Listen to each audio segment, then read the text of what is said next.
Hello everyone, मैं doctor Shatrughan Singh, programme coordinator, working as assistant professor in clinical psychology, CRC Sundarnagar, Himachal Pradesh.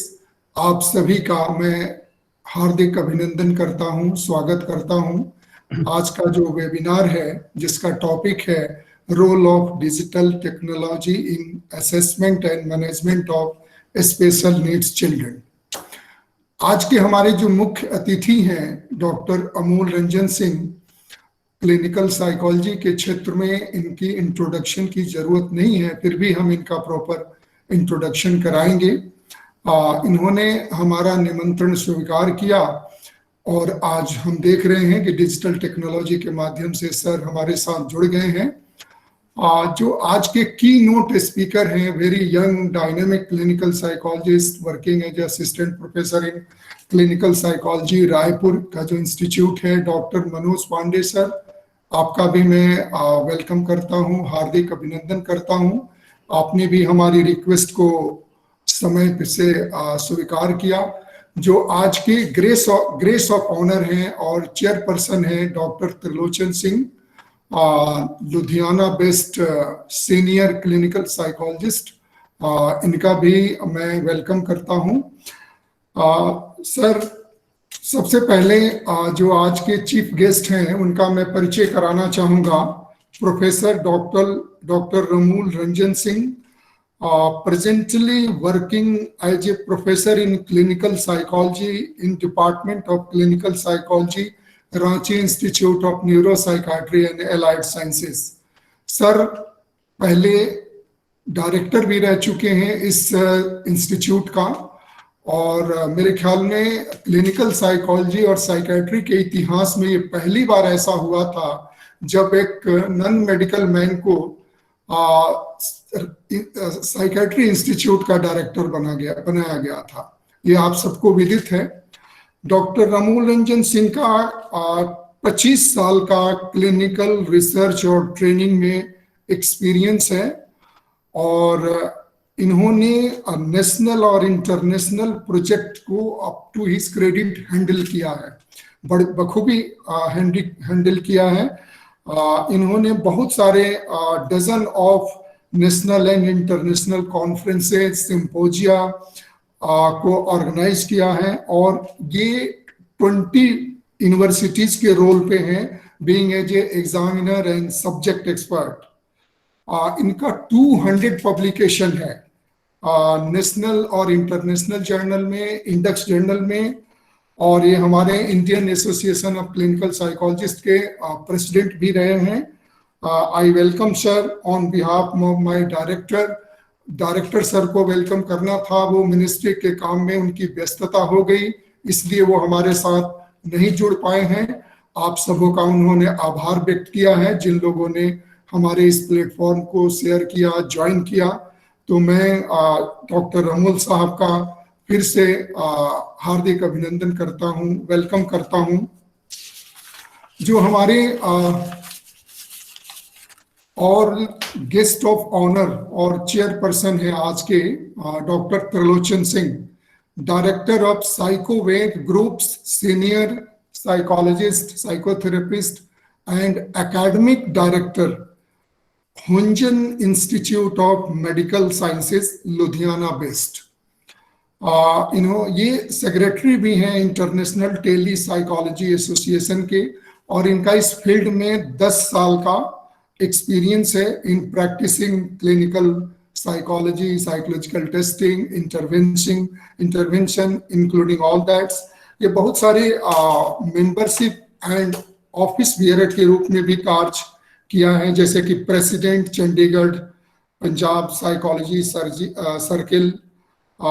He is very close to associate with doctor Dwarka Prasad ji, और इनका बहुत सारा जो काम है वो टेलीविजन चैनल के माध्यम से पैनलिस्ट एक्सपर्ट के रूप में ये आते रहते हैं। प्लीज वेलकम सर, आप इस सेशन को चेयर करने वाले हैं। और जो आज का प्रोग्राम है, जो टाइटल है प्रोग्राम का, digital technology in the field of disability rehabilitation, ये समय की मांग है और बहुत रिलेवेंट टॉपिक है। चाहे वो टेली डिसेबिलिटी रिहेबिलिटेशन हो, कंप्यूटर असिस्टेड टेक्नोलॉजी जिसके माध्यम से हम टेली कम्युनिकेशन सर्विसेज प्रोवाइड करते हैं एट डिस्टेंस मोड, जिसमें कंसल्टेशन हो वाया ईमेल, चाहे सॉफ्टवेयर हार्डवेयर के माध्यम से, आर्टिफिशियल इंटेलिजेंस के माध्यम से जो हम ये सर्विसेज प्रोवाइड करते हैं लोगों को, ये डिसेबिलिटी रिहेबिलिटेशन के फील्ड में भी काफ़ी अप्लीकेबल है। यूरोप में बहुत ज़्यादा अप्लाई हो रहा है, हम इंडिया में इसको चाहते हैं कि और अप्लाई हो ताकि लोग इससे जुड़े और इसका फायदा उठा सकें। तो बहुत सारे ऐसे माइंड रीडिंग सॉफ्टवेयर है, ये भी काम कर रहे हैं डिजिटल टेक्नोलॉजी के माध्यम से। बहुत से रोबोटिक टेक्नोलॉजी जो है यूज हो रही है लोकोमोटर डिसेबिलिटी के फील्ड में, और चाहे कोई भी फील्ड हो, डिजिटल टेक्नोलॉजी का फायदा डिसेबिलिटी रिहेबिलिटेशन के क्षेत्र में किस तरह से होना चाहिए, यही आज हमारा जो वेबिनार है उसका सब्जेक्ट मैटर है, जिसके की नोट स्पीकर हैं डॉक्टर मनोज पांडे। डॉक्टर मनोज पांडे को प्रॉपर तरीके से इंट्रोड्यूस करेंगे हमारे जो आज के चेयरमैन हैं डॉक्टर त्रिलोचन सिंह। तो आज मैं आप सबका अभिनंदन करता हूं, स्वागत करता हूं कि इस प्लेटफॉर्म पे हम सब लोग इकट्ठे हुए हैं और देश के करीब 250 लोग इस वेबिनार के लिए रजिस्ट्रेशन करवाया था। अभी मैं देख रहा हूं 85 लोग जुड़ चुके हैं, कुछ लोग जुड़ने वाले हैं, और ये करीब covering almost all over India, जितने भी भारत के स्टेट हैं वो सारे स्टेट से कवर कर रहे हैं। इसमें डॉक्टर्स हैं, एमफिल, पीएचडी, स्पेशल एजुकेटर, और हमारे एनजीओ से जुड़े लोग, स्टूडेंट्स, ये सारे लोग जुड़ रहे हैं, जुड़ चुके हैं। आप सभी डेलीगेट्स का मैं हार्दिक अभिनंदन करता हूं।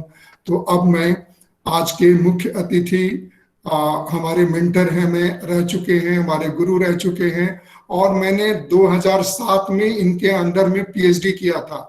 डॉक्टर अमूल रंजन जी से मैं रिक्वेस्ट करूंगा कि फॉर्मल रूम से इनॉग्रल स्पीच करें और इस वेबिनार का उद्घाटन करें। Over to doctor Amul Ranjan sir. Thank you sir. Thank you, Dr. Shatrughan, for organizing this wonderful program, because we are living in the age of digital era. So this is the example that we have switched over from face-to-face seminar to the webinar. So I am really delighted to be part of this webinar, and I also express my gratitude to Dr. Shatrughan Singh and all his colleagues who have somehow invited me and involved me in this particular program. I am really grateful to all of you. I am seeing from here Dr. Tilochan Singh is sitting and Dr. Manoj Kumar Pandey, besides other learned viewers who are already in the screen. It is more than 80 to 83 persons. I am seeing that they have already joined. So 92 the topic is very relevant. Yes, they are on increase, and let us hope that we will have many more participants by the time when Dr. Manoj starts speaking. So in any case, once again, good afternoon to all of you.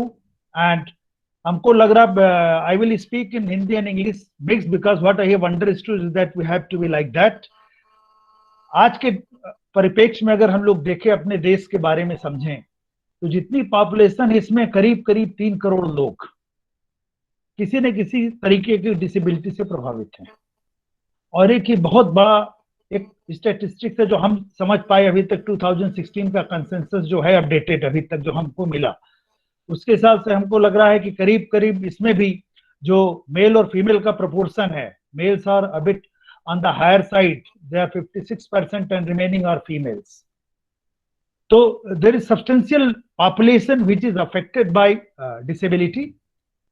समय के साथ बहुत कुछ बदलाव हुआ है हमारे profession के साथ। जितने भी सर्विस यूटिलाइजर्स हैं उनको हम क्या सर्विस प्रोवाइड कर सकते हैं, किस मोड में करवा सकते हैं, कितनी बेहतर तरीके से कर सकते हैं, उनको कितना एम्पावर कर सकते हैं और किस तरीके से हम उन तक पहुंच सकते हैं। ये हम लोगों के लिए हमेशा से चैलेंज था एज ए सर्विस प्रोवाइडर।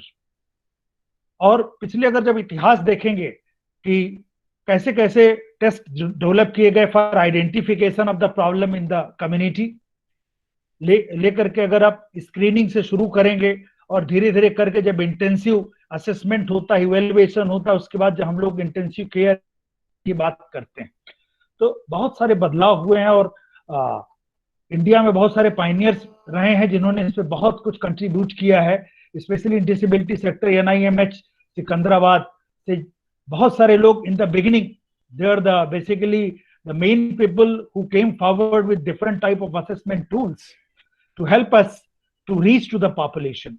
तो जब इतना बड़ा पॉपुलेशन है और सब तक हमको सेवाएं देनी है, सर्विस सेंटर्स हमारे बहुत कम है, तो ऐसे समय में जो ट्रेडिशनल सोसाइटी से जो हम लोग अब धीरे धीरे करके रिवॉल्यूशन हुआ टेक्नोलॉजिकल, और हम लोग पहुंच गए हैं एक डिजिटल सोसाइटी के रूप में अब हम लोग रह रहे हैं।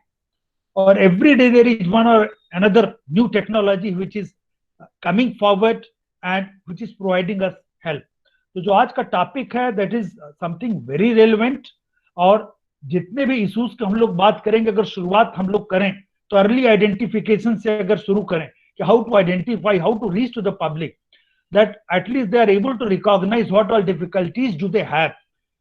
So that is the fundamental thing, and from there only we are having certain type of screening tools which are available online, which are can be easily provided or forwarded to the people who can easily go through it, identify their issues, consult the people both through websites as well as in the physical form also wherever they are located at present. So that is one part of it. As a professional, because all the viewers are from the professional field, whether this is medico or other friends from psychology, social work, special education, fraternity, so we are always challenged कि इनका assessment कैसे किया जाए, क्या evaluation system हम लोग रखें कि कम समय में इन लोगों को इवेल्युएट करके और सही तरीके से जानकारी दें। तो इसमें भी डिजिटल के टाइम में देखा गया है कि बहुत सारे ऐसे टूल्स हो गए जिसको हम लोग पहले इंडिविजुअली एडमिनिस्टर किया करते थे, इंडिविजुअली करते थे, लेकिन आज के टाइम में basic primary information can be gathered with the help of internet facilities what ever is available. तो बेसिकली हमको जो लगता है आजकल ई लर्निंग का टाइम है और उसी के साथ ई लेबोरेटरी की आवश्यकता है जो हम लोग ऑलरेडी डेवलप कर चुके हैं। Sitting in a place we can provide different type of skill trainings to the people who are genuinely affected, especially the people who are directly having some problem, and especially the children, because the topic is for special needs, children with the special needs. So naturally, so e-learning is going to help them. That is one. And number two, we have to think in terms of developing e-laboratories from where we can provide certain type of training to them. They can pick up it, and the children are very open to the ideas. If something is done and they are sitting at home, then they feel more familiar, more comfortable, more relaxed. So naturally assimilation will be better. जो उनकी समझ होती है होता है, और घर वालों को भी काफी कंफर्टेबल रहता है कि नहीं, कम से कम हमारे साथ जुड़े। और जितना हम लोग psycho education, information education, communication की बात अरसे से करते हैं, पिछले 4-5 डिकेड से जो हम लोग इंडिया में कर रहे थे, पूरी दुनिया में किया जा रहा था। आजकल साइको एजुकेशन का बहुत अच्छा तरीका है थ्रू इंटरनेट फैसिलिटीज। तो जो ई लर्निंग की हम लोग बात कर रहे थे, ई एजुकेशन, ई स्कूल्स की बात कर रहे हैं, क्योंकि बहुत कम स्पेशल स्कूल्स हैं जहाँ पे सारी फैसिलिटीज हो सकती है, जहाँ पे इंफ्रास्ट्रक्चर फैसिलिटी जेन्युइनली अवेलेबल हो, एक्सपर्टाइज अवेलेबल हो। तो ऐसे में क्या करना है, जो जहां पर एक्सपर्ट है वो अपने जगह से रह करके भी दूसरे इंस्टीट्यूशन के रिसोर्सेज को मोबिलाइज कर सकते हैं, उनको हेल्प कर सकते हैं ट्रेनिंग देने पे, चाहे रिसोर्स पर्सन हो या फिर बच्चों के क्लास हो या उनके जो केयर गिवर्स हैं, specially who are at a very tough position in fact, because they are the people who are in between the children and the service providers. तो जो लोग हैं, तो जब इस टाइप के सर्विसेज हम लोग जोड़ना शुरू करेंगे तो automatically will be able to genuinely empower these persons, these group, because that is very much required.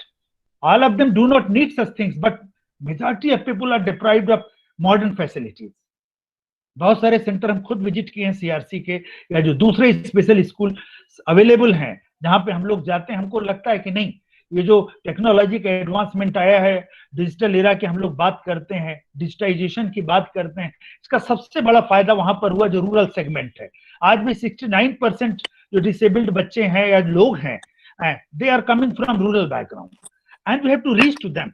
City में है, बड़े बड़े शहरों में है, सारी फैसिलिटीज है, कंसल्टेंट अवेलेबल है, and we provide them help, and they can easily afford to come to us. But how to reach to the people who are basically quite located in a quite distant place? So accessibility is one of the primary requirement and priority of Government of India, and accessibility can be easily met with the help of new technologies which are coming forward. So that is what I wanted to tell in the beginning. Now there are different tests which have been standardized and which can easily be administered digitally.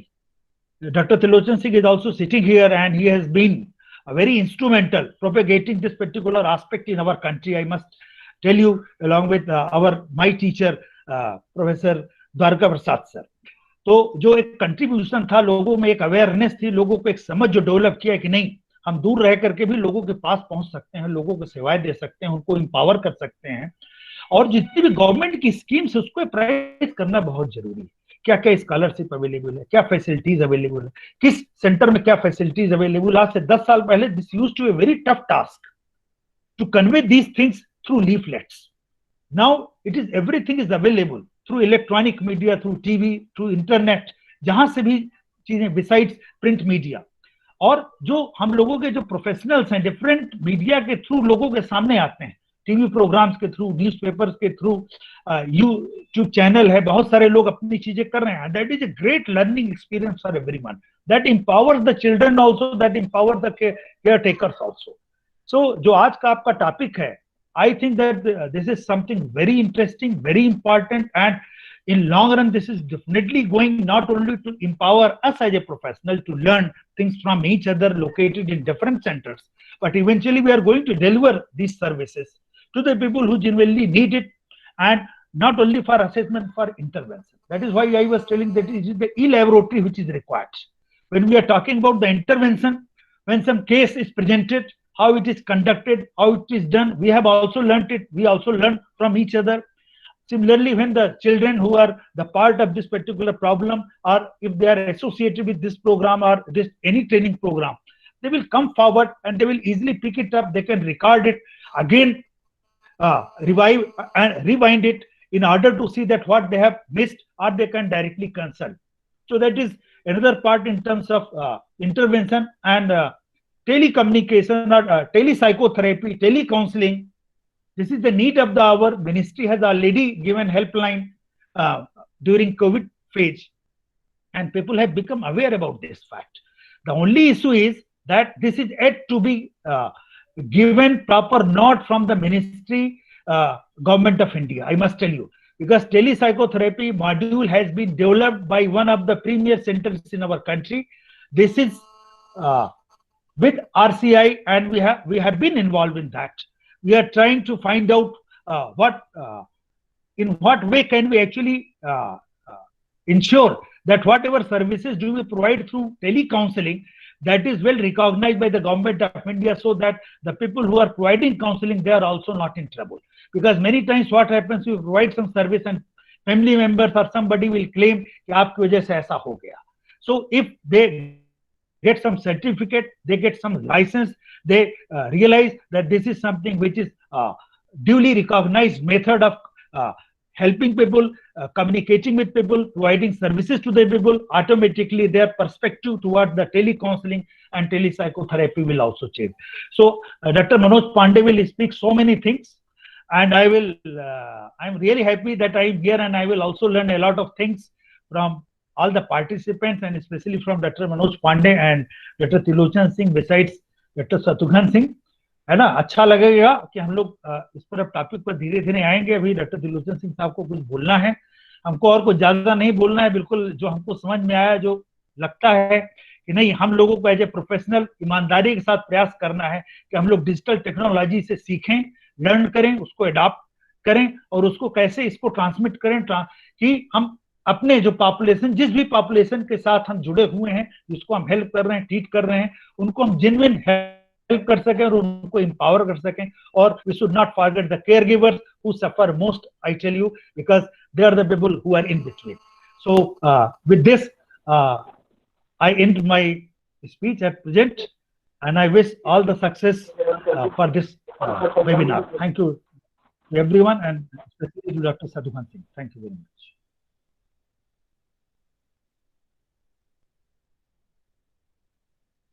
Mute है sir आपका, Shatrughan sir mute है.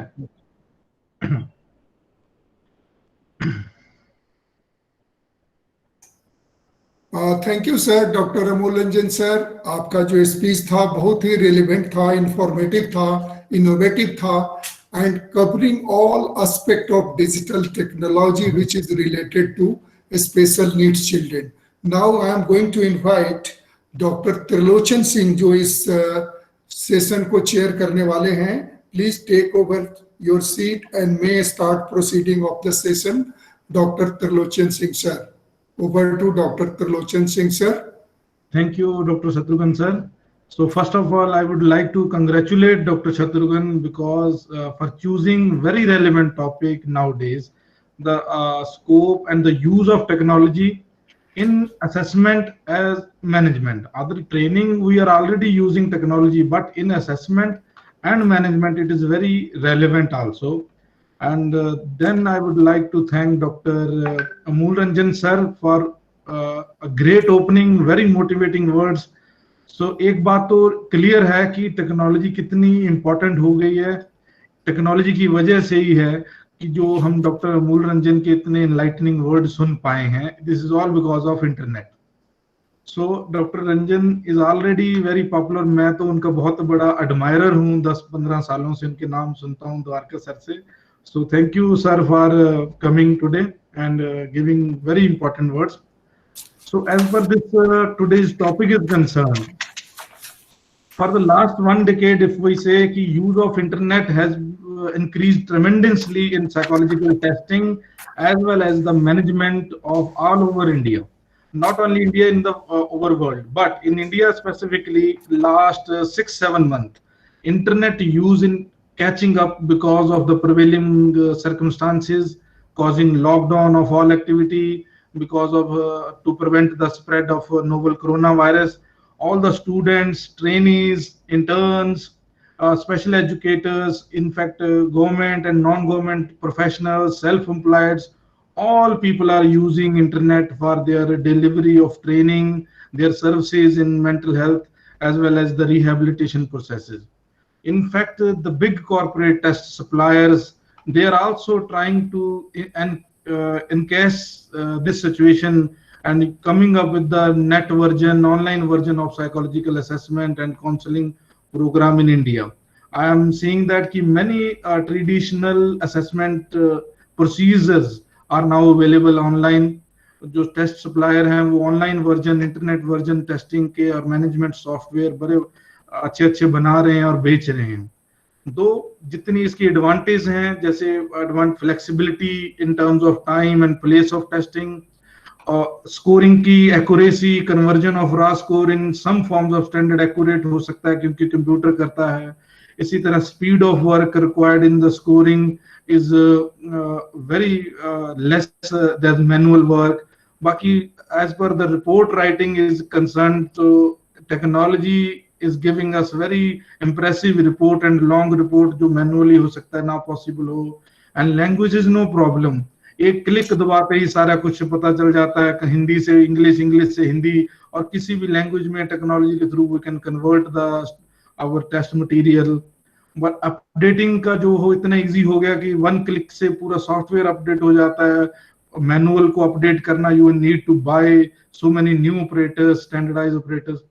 इसी के साथ as we are into online assessments and counselling, we have noticed many disadvantage as well. जैसे कि थोड़ा control है, टेस्टिंग सिचुएशन को कंट्रोल करना हमारा उतना डिमिनिश्ड कंट्रोल है, उतना कंट्रोल नहीं है. चीटिंग और मिस इंटरप्रिटेशन के चांसेस बहुत ज्यादा हैं, क्योंकि ऑनलाइन पे हमें नहीं पता कि the person who is reporting और वही जिसको हम असेस कर रहे हैं वो कितना सही कर रहा है। इसी तरह नॉर्मेटिव स्टैंडर्ड है वो कितने अप्रोप्रिएट हैं, इनअप्रोप्रिएट हैं ड्यूरिंग असेसमेंट। तो सिक्योरिटी ऑफ डाटा है वो आजकल hack, we keep on listening news from internet, TV कि हैक हो गया, डाटा चोरी हो गया, तो ये भी एक इश्यू हो सकता है। So there are several advantages as well as disadvantages, but to know more in detail, we have a very wonderful speaker, expert of this topic. Dr. Manoj Kumar is with us.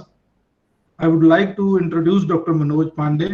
So Dr. Manoj Pandey is a RCI registered clinical psychologist. He completed his MPhil in clinical psychology from RINPAS, Ranchi, and after that completed PhD. And currently he is working as an assistant professor in clinical psychology at PGI MS Raipur, and supervising training and teaching MPhil clinical psychology training for the last more than 6-7 years. Before joining PGI MS Raipur, Dr. Pandey also served as clinical psychologist in government as well as private hospitals. So Dr. Pandey is a very dynamic clinician, researcher and teacher, member of many national and international associations including Indian Science Congress Association, Indian Academy of Applied Psychology, Indian Association of Clinical Psychology, and he is also editorial consultant of SIS Journal of Projective Techniques and Mental Health. Dr. Pandey has numerous researches of his name. He published more than 24 of research papers in national and international journals. Until now, he has guided more than 20 MPhil training and also guiding PhD students also. And his area of interest is research on digital technology addiction. So as he is giving insight on use of technology as well as the addiction of technology also. So I welcome you, sir, Dr. Manoj Pandey. We are very excited to hear you on this special topic. And इसके साथ साथ बहुत अच्छे researcher clinician होने के बावजूद I would like to tell you कि doctor Manoj Pande बहुत अच्छे इंसान और बहुत अच्छे दोस्त और होस्ट भी हैं। I visited Raipur for 2-3 times. उनकी खातिरदारी मुझे आज भी याद है, कैसे उनको हमें सुबह से लेकर शाम तक चाय नाश्ता और घुमाना, रायपुर घुमाना। So I am very happy to hear you sir. So now I request you to start the lecture. So over to you sir now, doctor Manoj Pande. Thank you doctor Trilochan. आपके साथ मैं पर्सनली एंड प्रोफेशनली एसोसिएटेड हूँ मैं काफी लंबे समय से। So again I would like to thank you to invite me. सबसे पहले I would be very grateful to see here my professor doctor Amul Ranjan Singh sir. He is my teacher, he had been my mentor, and he is more than anything else. He is a source of inspiration for me, as well as a lot of students or professionals who are belonging to clinical psychology all over India. So it is a matter of pleasure for all of us that sir is with us today. I would like to thank Dr. Shatrughan sir and his team for inviting me as a keynote speaker in this program. And I think Dr. Krishnan Soni sir is not visible right now.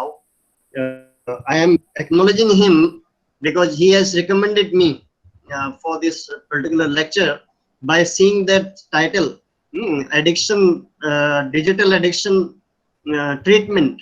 So it has been picked up for the positive side of digital technology. So it is a paradox because I have been working in the my interest area is digital addiction, to treat the and assessment and to do the research and management aspects in the individual with the digital addiction for more than 5-6 years. But I am lucky to talk about this another aspects of the utility of digital technology, especially in the field of special needs children. Except that at first I would also welcome to all the delegates from all part of the India. Now we move without saying much to the main topic of concern, I'm just sharing my screen.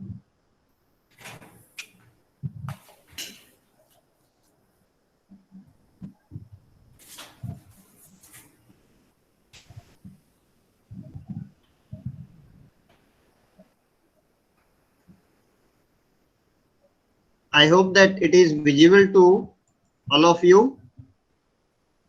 Yes, sir. Yes. Yes.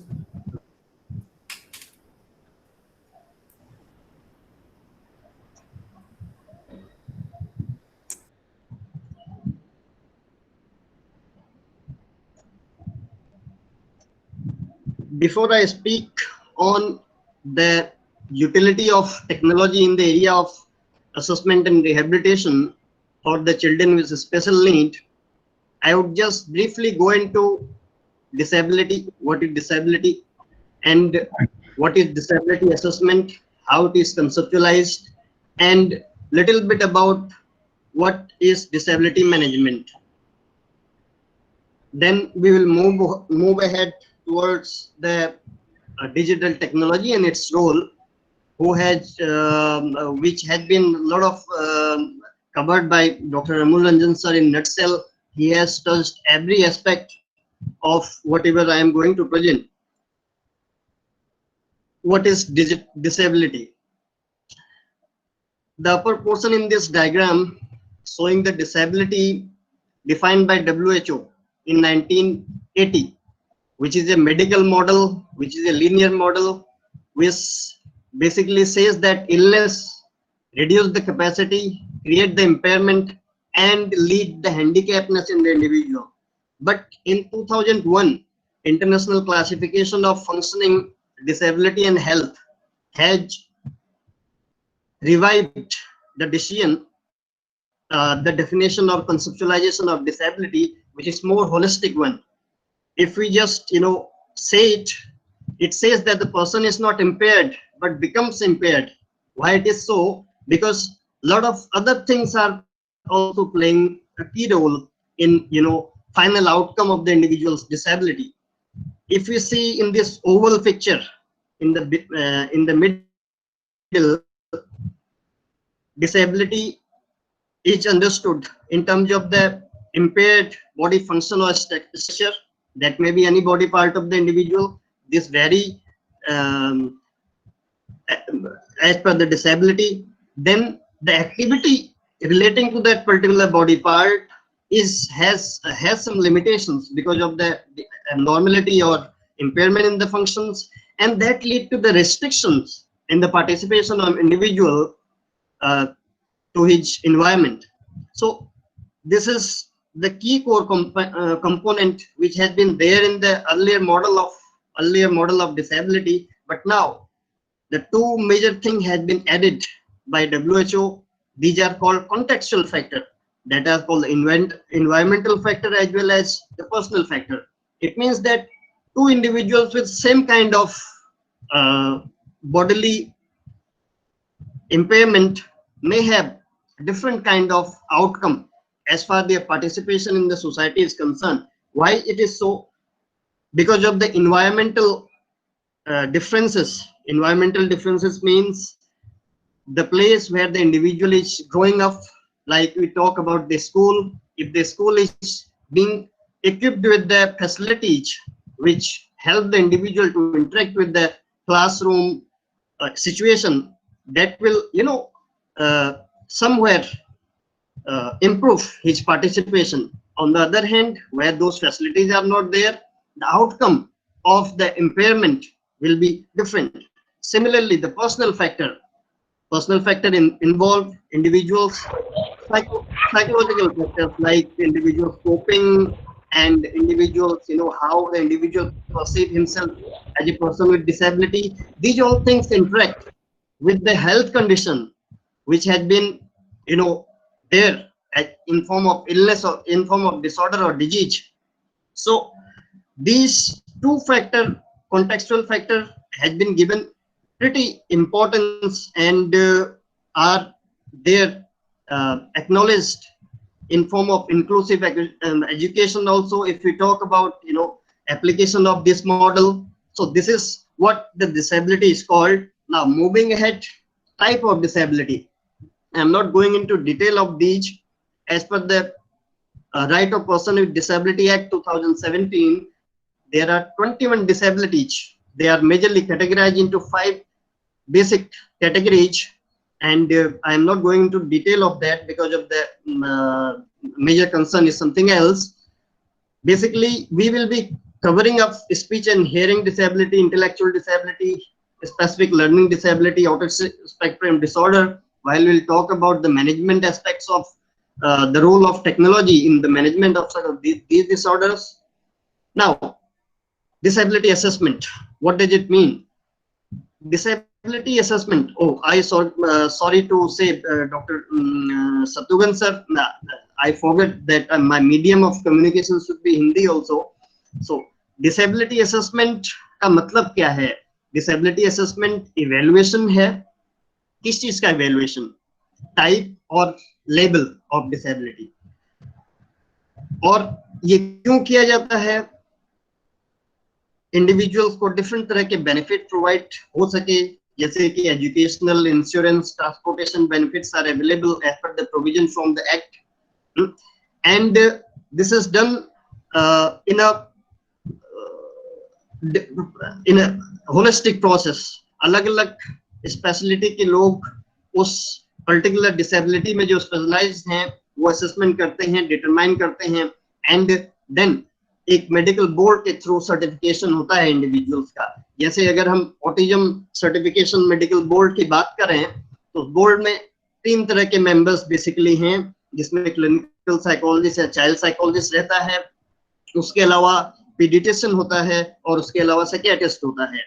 तो ये एक process है disability assessment का, और disability assessment से ये भी determine होता है कि इंडिविजुअल को किस तरह से थेरेप्यूटिक एंड रिहेबिलिटेटिव वर्क की नीड है और आवश्यकता है. इस कॉन्टेक्स्ट में डिसेबिलिटी असेसमेंट काफी इंपॉर्टेंट हो जाता है.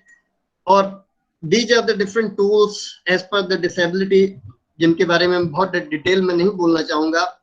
जैसे इंटेलेक्चुअल डिसेबिलिटी में अगर हम देखें, बीकेटी और मिसिक आइडेंटिफिकेशन के लिए, इंटेलेक्चुअल कॉग्निटिव पैराडाइम के लिए, और वीएसएमएस का प्रयोग फंक्शनल एस्पेक्ट और डिसेबिलिटी डिटर्मिनेशन के लिए किया जाता है. सिमिलरली ऑटिज्म में कुछ स्पेसिफिक टूल्स हैं, लर्निंग डिसेबिलिटी में कुछ स्पेसिफिक टूल्स हैं, और इसी तरह से हर एक डिसेबिलिटी में जो स्पेसिफिक टूल्स हैं उनका प्रोविजन किया गया है, और अकॉर्डिंगली इंडिविजुअल का सर्टिफिकेशन और असेसमेंट होता है. Now, after briefly talking about the assessment, हम मैनेजमेंट के ऊपर फोकस करेंगे. मैनेजमेंट क्या होता है डिसेबिलिटी के कॉन्टेक्स्ट में?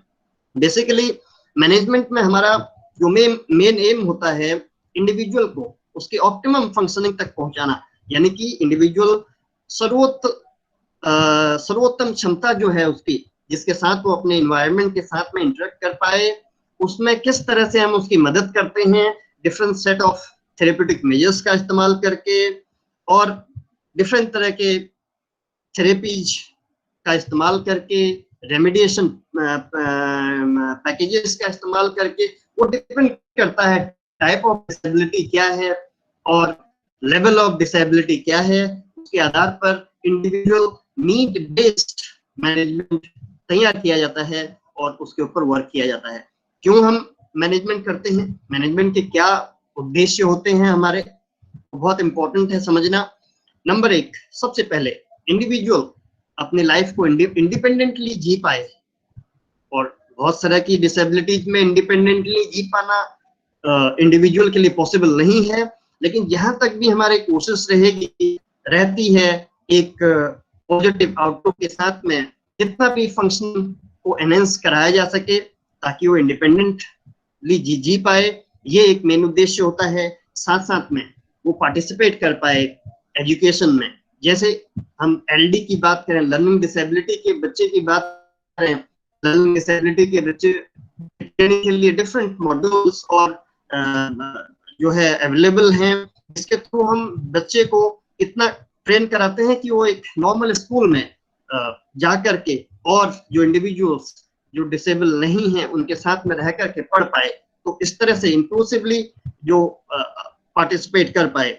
उसके बाद वो अपने होम और कम्युनिटी में रहना सीखे, रहे, वहां पे अक्सर रहते हैं। हमारी कंट्री एक कलेक्टिव सोसाइटी है। बेसिकली ये जो कॉन्टेक्स्ट है ये फॉरेन कंट्रीज के लिए बहुत ज्यादा इंपॉर्टेंट है, बट स्टिल हमारे कंट्री में कलेक्टिव सोसाइटी होने की वजह से they are very welcomed in their home situations. और लास्ट में लाइवलीहुड, ये भी एक इम्पॉर्टेंट एम रहता है डिसेबिलिटी मैनेजमेंट का। इंडिविजुअल को हम इस तरह से एबल करें, इस तरह से ट्रेन करें कि वो अपनी क्षमता के आधार पर अपनी आजीविका को अर्न करना सीख पाए। अगेन ये भी डिपेंड करता है किस तरह की डिसेबिलिटी है और किस तरह की सिवियरिटी है, उसी के आधार पर ये निर्धारित किया जाता है और इसके ऊपर वर्क किया जाता है।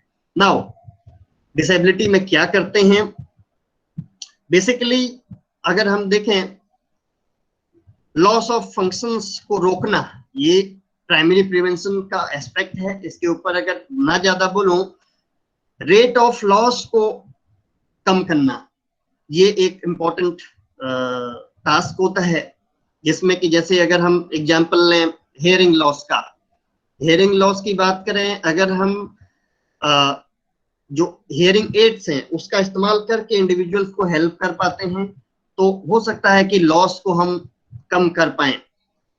दूसरा एस्पेक्ट है improvement of restoration of functions.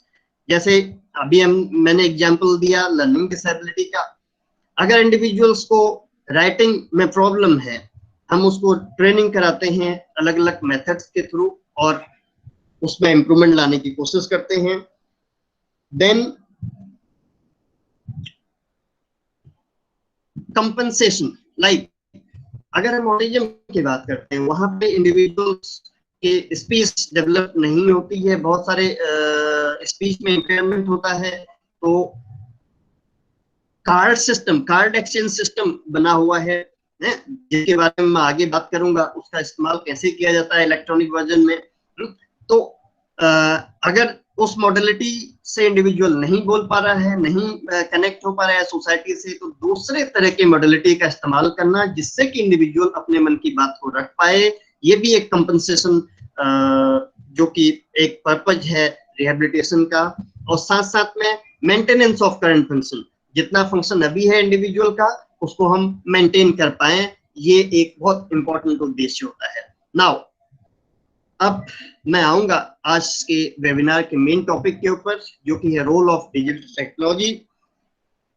Digital technology की अगर हम बात करें, मैंने इसको 4 सेगमेंट में बेसिकली डिवाइड किया है।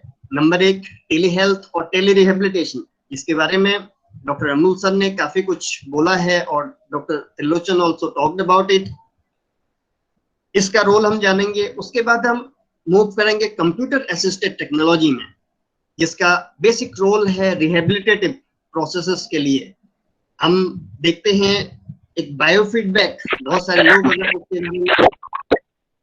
अगर बहुत सारे लोग उसके बारे में अवेयर नहीं है, तो बायोफीडबैक, कंप्यूटराइज्ड बायोफीडबैक से रिलेटेड टेक्नोलॉजीज का इस्तेमाल यहाँ पर कंप्यूटर असिस्टेड टेक्नोलॉजीज के रूप में किया जाता है डिसेबिलिटी के फील्ड में। वो कैसे किया जाता है, किन किन एरियाज में है, उसके बारे में हम बात करेंगे। फिर उसके बाद में high tech augmentative and alternative communication devices का इस्तेमाल होता है, खासकर जहां पर इंडिविजुअल सपोज बोल नहीं पाता है, बोल के अगर वो अपनी नीड को एक्सप्रेस नहीं कर पाता है, तो वो विजुअल क्यूज के थ्रू अपनी नीड को एक्सप्रेस करे।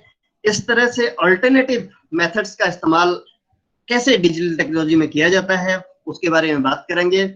और digital disability education and learning, ये भी एक बहुत इंपॉर्टेंट एस्पेक्ट है डिजिटल टेक्नोलॉजी का, जो कि अभी हो रहा है। We are in a webinar, we are talking about how to use the digital technology in assessment and rehabilitation in the individuals with special need. So even the benefit of this discussion is for us, all the participants, all the delegates.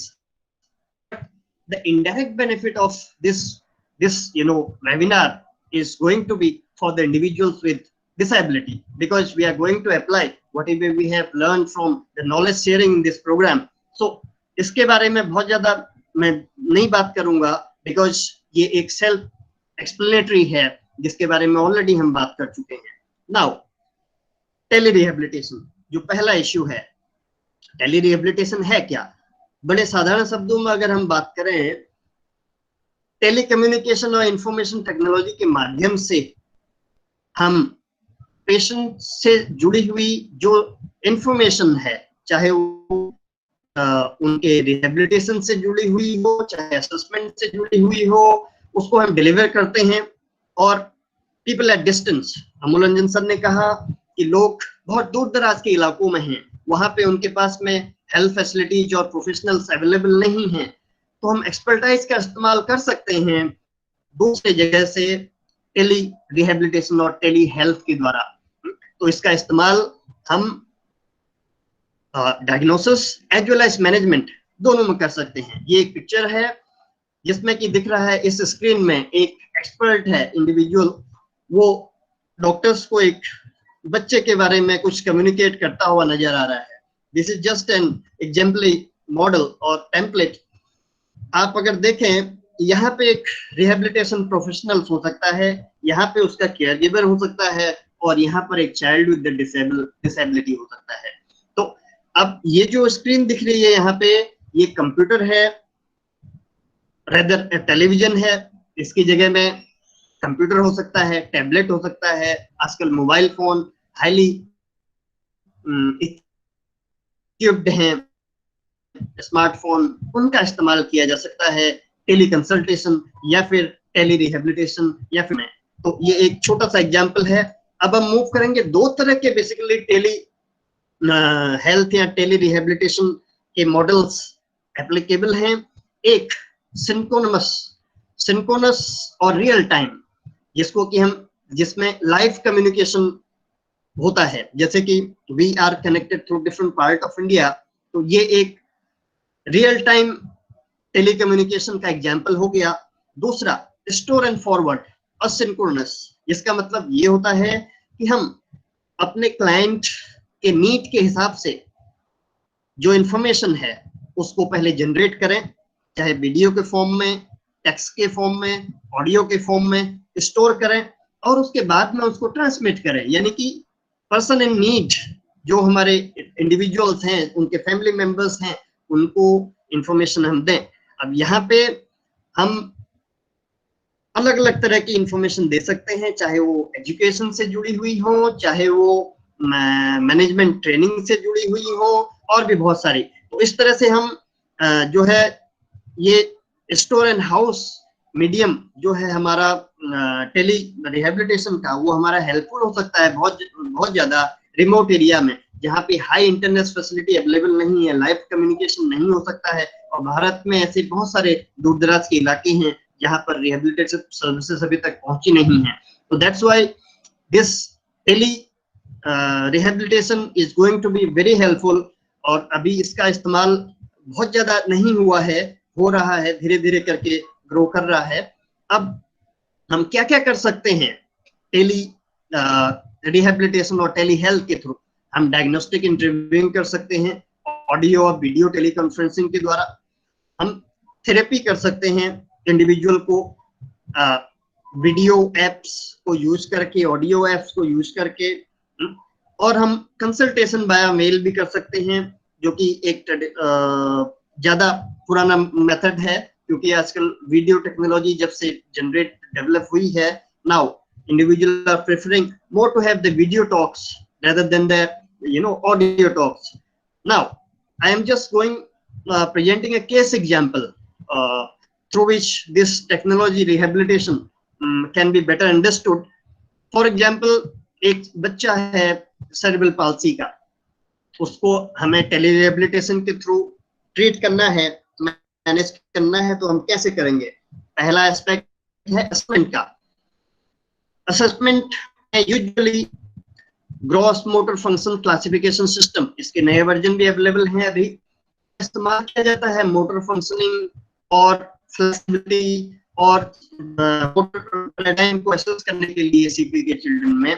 हमने decide किया कि हम इस tool का इस्तेमाल करने वाले हैं और वीडियो कॉन्फ्रेंसिंग, स्काइप या व्हाट्सएप और एनी अदर मीडियम के द्वारा हम उसके केयरगिवर के साथ में कोलैबोरेट करके बच्चे को घर में ही वॉक करता हुआ देखना चाह रहे हैं, और जिसके थ्रू हम वीडियो कॉन्फ्रेंसिंग से देख रहे हैं। और असेसमेंट टूल हमारे पास में अवेलेबल है, यानी कि क्लिनिशियन के पास में अवेलेबल है। Depending on the child's mobility की ग्रेड 1 में है, 2 में है, 3 में है, 4 में है, 5 में है। There are 5 grades in this particular system of assessment. तो इस तरह से हम असेसमेंट फिनिश कर सकते हैं।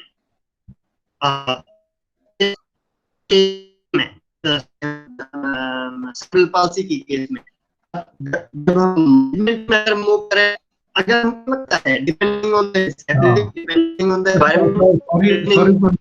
सॉरी सुनीता देवी हैं कोई, उन्होंने अपना स्क्रीन शेयर कर दिया है, कृपया उसको बंद कर लें।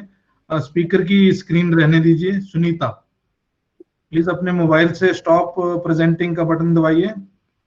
अगर कोई सीआरसी से टेक्निकल टीम अगर कर सकती है, स्पीकर की स्क्रीन नहीं दिखाई दे रही। हाँ सर, मनोज सर दोबारा से प्रेजेंट करिए अपनी जो प्रेजेंटेशन प्रेजेंट कर रहे थे। जो ये केस एग्जांपल पूरा दोबारा से कर रहे हैं या नहीं, अब स्टार्ट है, कंटिन्यू प्लीज।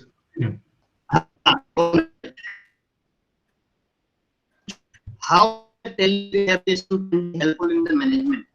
सेम केस की हम बात कर रहे हैं।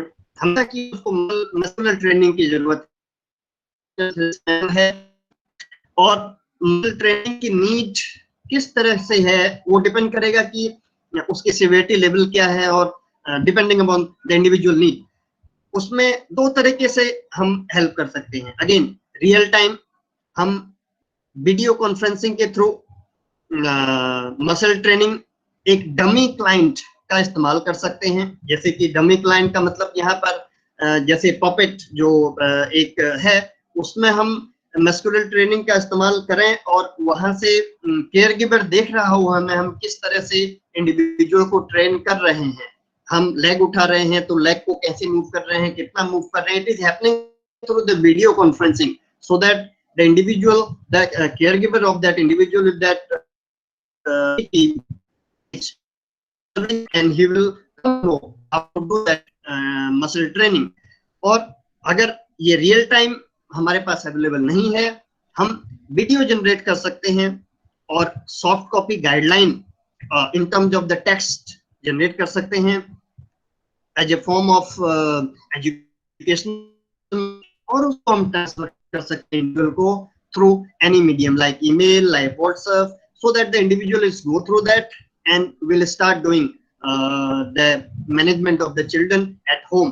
So ऐसे ही हम और तरह के illnesses और disabilities में भी टेली रिहेबिलिटेशन का इस्तेमाल कर सकते हैं। लेकिन कहीं कहीं पर हमें इसका बहुत बड़ा ड्रॉबैक भी दिखता है। अगर हम इंटेलेक्चुअल डिसेबिलिटी की बात करें, हमें इंडिविजुअल का IQ असेसमेंट करना है। IQ असेसमेंट करने के लिए इंडिविजुअल को क्लिनिशियन के पास में आना पड़ेगा। अगर हमारे पास में ऑनलाइन टूल्स अवेलेबल नहीं है, जिस तरह के प्रोविजन जो बेसिकली स्पेसिफाइड टूल्स हैं एज पर द एक्ट, चाहे वो मेंटल हेल्थ एक्ट की बात करें या फिर दूसरे डिसेबिलिटी एक्ट की बात करें, देन उस एरिया में थोड़ा बहुत इसके लिमिटेशंस हो सकते हैं। बाकी इसके अलावा मैनेजमेंट में, फॉलो अप थेरेपीज में tele rehabilitation is going to be very wonderful, और बहुत ही अच्छा इसका इस्तेमाल हो सकता है, खासकर जो दूर दराज के इलाके हैं जहाँ पे की हेल्थ फैसिलिटीज और professional well equipped individuals available नहीं है। दूसरा मेथड कंप्यूटर असिस्टेड टेक्नोलॉजी, जिसका इस्तेमाल काफी ज्यादा हो रहा है फॉरेन कंट्रीज में। वो क्या है, हम टेक्नोलॉजी इस्तेमाल जानते हैं। अगर हम व्हीलचेयर की असिस्टेड टेक्नोलॉजी है, लेकिन यहाँ कंप्यूटर असिस्टेड टेक्नोलॉजी की बात कर रहे हैं, यानी कि कंप्यूटर का इस्तेमाल हम किस तरह से, कंप्यूटर सॉफ्टवेयर और हार्डवेयर का इस्तेमाल हम किस तरीके से इंडिविजुअल के रिहेबिलिटेशन में कर सकते हैं। तो डिफरेंट तरह के उसमें जैसे विजुअल, ऑडिटरी, टैक्टाइल टूल्स और रिप्रेजेंटेशंस होते हैं, आई ट्रैकिंग डिवाइसेस होती हैं, और रीडिंग एंड राइटिंग एड्स होते हैं, जिनको हम आगे आने वाले स्लाइड में देखेंगे। तो बेसिकली ये ओवरऑल एक ग्रुप है जिसमें कि कंप्यूटर का इस्तेमाल रिहेबिलिटेशन प्रोसेस में किया जाता है, ट्रेनिंग प्रोसेस में किया जाता है। इसको हमने बेसिकली इसका इस्तेमाल को हमने 4 भागों में डिवाइड किया है ताकि ये बेहतर तरीके से समझ पाए हम लोग। Training for speech and language में कैसे किया जा सकता है, training for emotional recognition, speech and language की प्रॉब्लम कुछ डिसऑर्डर्स जैसे कि हम ऑटिज्म, ऑटिस्टिक स्पेक्ट्रम डिसऑर्डर की बात करें वहां पे पाई जाती है, इंटेलेक्चुअल डिसेबिलिटी की बात करें वहां पे पाई जाती है, स्पीच एंड लैंग्वेज डिसेबिलिटी का अलग से कैटेगरी है वहां पर पाई जाती है, और बहुत बार चिल्ड्रन विद एडीएचडी को भी स्पीच की प्रॉब्लम नजर आती है। तो वहां पर इन सब कंडीशंस में ये ट्रेनिंग का इस्तेमाल हो सकता है। इमोशनल रिकग्निशन का इस्तेमाल, कंप्यूटर का इस्तेमाल ये ट्रेनिंग कराने के लिए किन किन कंडीशंस के लिए एप्लीकेबल है। ऑटिस्टिक स्पेक्ट्रम डिसऑर्डर में basically emotional recognition, emotional attachment, emotional overall understanding की काफी कमी होती है। तो कंप्यूटर एक बहुत बड़ा मीडियम के रूप में यहाँ पर भी काम करता है।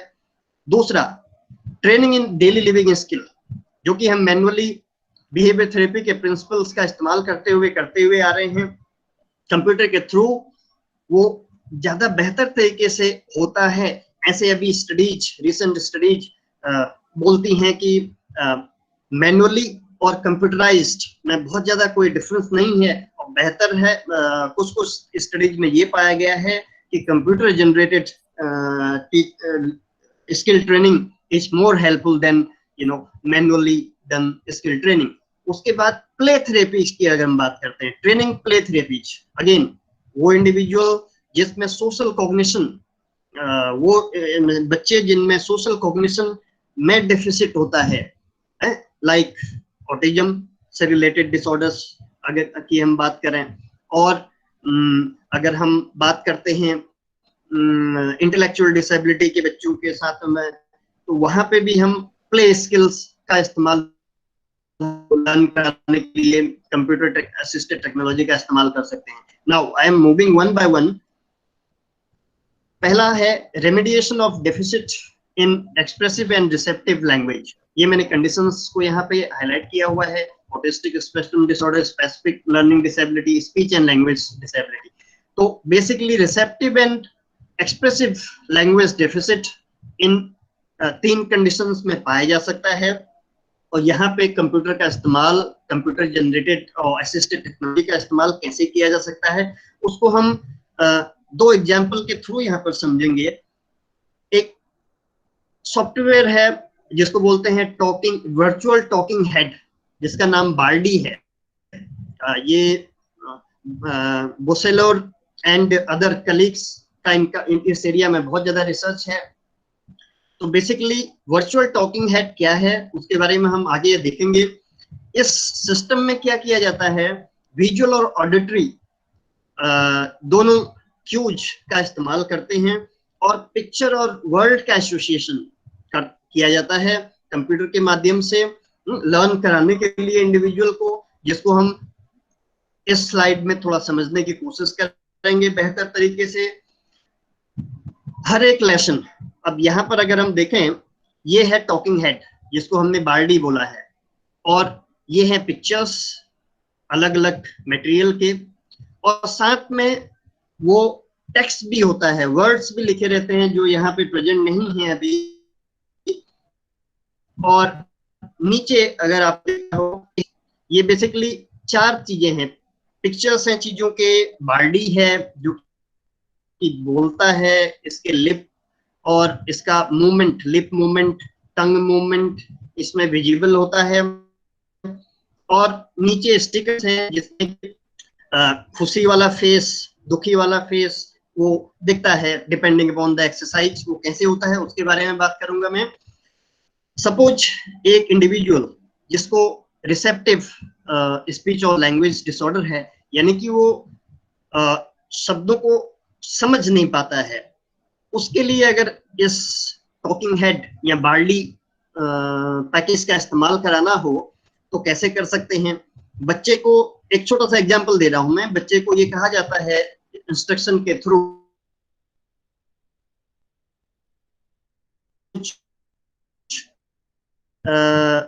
ऑडिटरी इंस्ट्रक्शन सुन पाओ, ऑडियो माध्यम से, टेक्स्ट के माध्यम से प्रेजेंट किया जाता है स्क्रीन पे। आइडेंटिफाई द फ्रूट, सपोज उससे कहा कहता है बाल्टी, कहता है, जब बाल्टी है तो उसके लिप मूवमेंट है, यहाँ पे he is not able to यहाँ पे अंडरस्टैंड, स्पीक और अंडरस्टैंड। तो फिर उसके बाद में देन क्या होता है, child click on the particular region. जैसे यहाँ पे कैबेज है, कैबेज पे बच्चे ने क्लिक किया, मान लीजिए कैबेज की जगह में दूसरी जगह क्लिक कर दिया, तो बार्डी स्पोकन रिएक्शन के रूप में यस, राइट या रॉन्ग का स्टेटमेंट और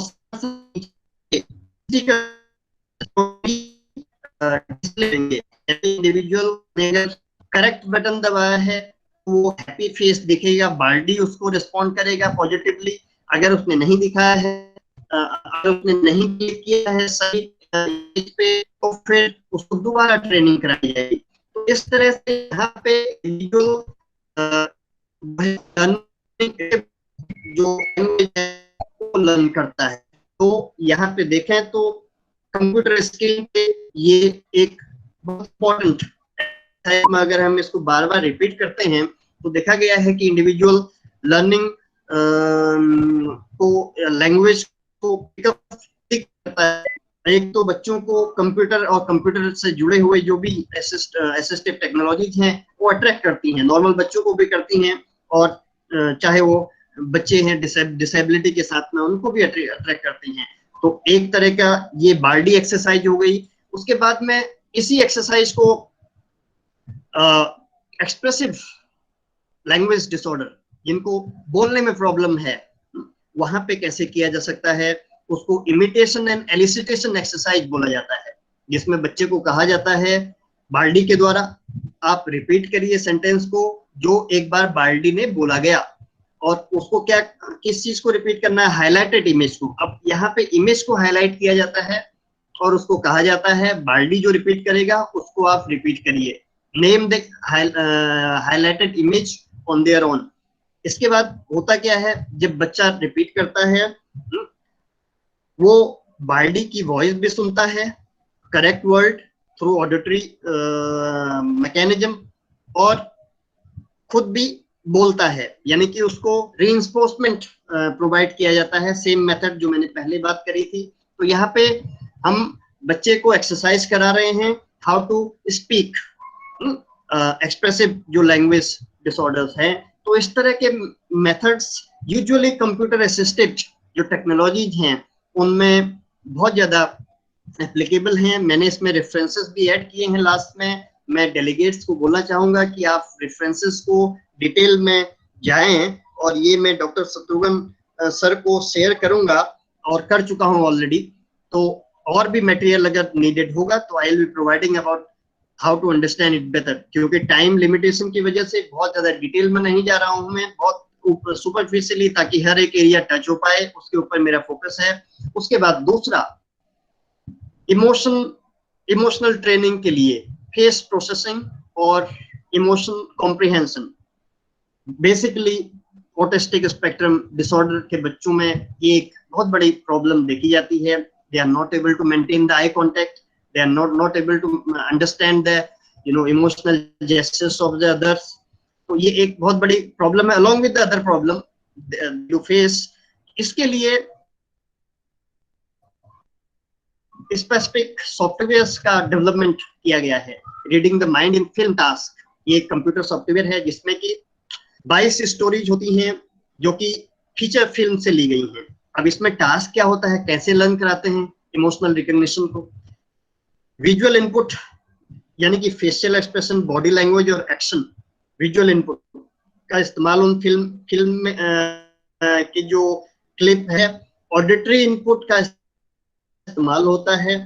और कॉन्टेक्स्ट यानी कि अगर एक व्यक्ति जो उसमें एक एक्टर है जिसको प्रोटोगोनिस्ट हम बोल सकते हैं, वो अगर कुछ बोल रहा है, वो कुछ बोल भी रहा है, कुछ एक्शन भी कर रहा है और एक कॉन्टेक्स्ट में कर रहा है, ये तीनों इंफॉर्मेशन एक साथ इंडिविजुअल को प्रेजेंट होती हैं और मल्टी मोडलिटी का इस्तेमाल यहाँ पे किया जा रहा है। होता क्या है, जब ये सीन दिखाई जाती है बच्चे को, उसके एंड में उससे कहा जाता है कि आप वो इमोशंस को सिलेक्ट करिए जो कि प्रोटोगोनिस्ट ने फील किया होगा उस पर्टिकुलर कॉन्टेक्स्ट में। ओवरऑल अगर हम ध्यान से देखें तो यहाँ पे थ्योरी ऑफ माइंड को डेवलप करने की पूरी कोशिश की जाती है, यानी कि कॉन्टेक्स्ट को समझने की भी कोशिश करी जा सकती है, वो क्या बोल रहा है और क्या उसने सुना, उसके आधार पर उसके वर्बल फेशियल एक्सप्रेशन के आधार पर, लैंग्वेज के आधार पर इमोशंस क्या इंडिविजुअल ने फील किए होंगे, ये एज्यूम करना होता है बच्चे को। अकॉर्डिंगली क्लिक करना होता है, अलग अलग तरह के कीबोर्ड्स या फिर क्लिक करने के इंस्ट्रूमेंट होते हैं। तो इस तरह से ट्रेनिंग कराई जाती है, बार बार ट्रेनिंग कराई जाती है। एक तो ये सॉफ्टवेयर है अवेलेबल है, इसके बारे में डिटेल इंफॉर्मेशन है और बुक्स भी ऑनलाइन अवेलेबल हैं। उसके बाद दूसरे माइंड रीडिंग सॉफ्टवेयर जो कि गोलन एंड बैरोन कोहेन ने डेवलप किया था 2006 में। हालांकि हमारे देश में अभी इस एरिया में काफी वर्क होना बाकी है। ये भी एक तरह से इमोशन को ट्रेनिंग कराने का एक्सरसाइज है। इसमें जैसे यहाँ पे अगर हम देखें, इमोशनल लाइब्रेरी है जिसमें कि बहुत सारे इमेजेस होते हैं इमोशंस, अलग अलग इमोशंस से जुड़े हुए। और यहाँ पे देखें तो इमोशनल क्विज है, अगेन सेम चीज, आइडेंटिफाई द इमोशंस जो अभी थोड़ी देर पहले हमने कहा था, वो लर्न कराया जाता है। और यहाँ पे हिडन फेस भी के थ्रू अलग अलग कट अगर हम देखें ज्वाइन कराए जाते हैं, उसके थ्रू भी लर्न कराने की कोशिश करी जाती है। ये माइंड रीडिंग बेसिकली ये इसलिए रखा गया है नाम इसका, individual is asked to identify what kind of emotional experience the individual is going through the, again यहाँ पर भी visual, auditory cues और contextual cues, यानी कि किस situation में वो facial expression, verbal expression हो रहे हैं, वो तीनों चीजों को साथ में मिला करके ट्रेन कराने की कोशिश करी जाती है इस तरह के सॉफ्टवेयर्स में। तो इस तरह से इमोशनल रिकग्निशन या फिर इमोशनल कॉम्प्रिहेंशन को लर्न कराया जाता है जिन बच्चों में इस तरह की प्रॉब्लम रहती है। उसके बाद तीसरा जो टास्क एरिया है कंप्यूटर असिस्टेड टेक्नोलॉजी का, वो है teaching daily living skills. Daily living skills को हम मैनुअली भी लर्न कराते हैं, individuals with intellectual disability, individual with autistic spectrum disorder. But technology का इस्तेमाल करने से ये ज्यादा बेहतर और कॉम्पेटिबल होता है केयरगिवर के लिए भी। जैसे यहाँ पे अगर हम देखें, वॉश योर फेस एक इसमें दिख रहा है हमें, उसमें सीक्वेंस क्या है, तो ये बेसिकली प्रेजेंट होते हैं स्क्रीन में, टैबलेट के थ्रू, मोबाइल के थ्रू, लैपटॉप के थ्रू, वैरायटी ऑफ मैकेनिज्म के थ्रू हम ये कर सकते हैं। बेसिकली एक्टिविटी शेड्यूल्स होते हैं जिनमें आप पिक्चर देख पा रहे हैं, सिंबल प्लस यस या फिर नो का सिंबल का इस्तेमाल होता है और टेक्स्ट का इस्तेमाल भी होता है गाइड करने के लिए इंडिविजुअल को। एक सीक्वेंस वे में अलग अलग डेली एक्टिविटीज को हम लर्न करा सकते हैं। और प्लस यहाँ पर ये तो पिक्चर, सिंबल और टेक्स्ट के थ्रू लर्न कराने की बात हम कर रहे हैं, और वीडियोज का भी इसमें काफी ज्यादा रोल होता है। जब हम डेली लिविंग स्किल्स को लर्न कराने की बात करते हैं, यहाँ पे एक वीडियो है, video model for training activity of daily living. ये बच्चा वीडियो में दिख रहा है, ये एक टैबलेट या लैपटॉप जैसा दिख रहा है। यहाँ पे बच्चा ब्रश करना सीख रहा है और साथ में ये सिंबल्स भी हैं और ये फेशियल एक्सप्रेशंस और स्टिकर्स हैं। यानी कि वीडियो एक बहुत बड़ा वाइब्रेंट मीडियम है लर्न कराने का, और बच्चे डिसेबिलिटी से जुड़े हुए बच्चे, they are attracted towards the technology and they are better able to grasp these things. जब हम, डिपेंड करेगा कि वो डिसेबिलिटी किस तरह का है। जब क्लिनिशियन इस तरह की टेक्नोलॉजी का इस्तेमाल करता है तो उसके बारे में हम फिर डिस्कस करेंगे लास्ट में। बहुत ही इंपॉर्टेंट चीजें हैं कि हम किस इंडिविजुअल में कौन सी टेक्नोलॉजी का इस्तेमाल करें, ये डिसाइड करना एक बहुत इंपॉर्टेंट सिलेक्शन प्रोसेस रहता है रिहेबिलिटेशन प्रोफेशनल के लिए। उसके बाद प्ले स्किल्स में किस तरह से कंप्यूटराइज असिस्टेड टेक्नोलॉजी का इस्तेमाल किया जाता है।